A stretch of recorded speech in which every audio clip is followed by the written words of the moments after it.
Ce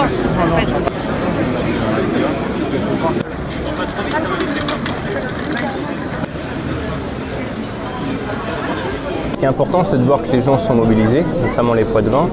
Et à travers cette marche, justement, on espère que le juge d'instruction puisse comprendre et surtout l'importance d'envoyer des policiers judiciaires de Poitiers pour avancer sur l'enquête et en tout cas pour appuyer la police de Nikko sur certains points. Le plus important pour nous, c'était évidemment l'appui de la France et des poids de vin, mais c'était surtout, et c'est ce qui s'est passé, de mobiliser l'opinion au Japon, et notamment à Nikko.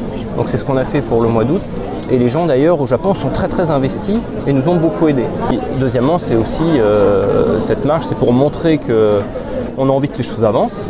C'est important que la collaboration entre la France et le Japon aille vite.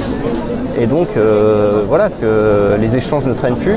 Alors, on a de très bonnes relations diplomatiques qui sont faites entre les États et manifestement, ce qui manque, c'est peut-être un peu plus de fluidité entre les relations entre les enquêteurs. On a aussi une grosse difficulté au niveau de la téléphonie, qu'on n'arrive pas à...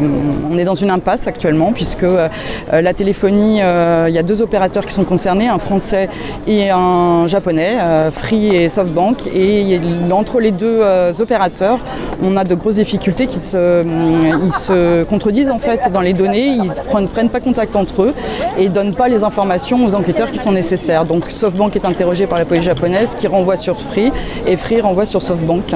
Et là on est véritablement dans une impasse qui nous inquiète parce que la téléphonie est primordiale dans ce genre de dossier. Alors on a des données, mais on n'a pas des données jusqu'au bout. On peut avoir d'autres données pour aller jusqu'au bout de ce qui s'est passé, à quel moment réellement on la perd totalement des réseaux. Et la téléphonie, alors il y a une partie des recherches qui ont pu être faites sur la téléphonie, mais pas par les opérateurs.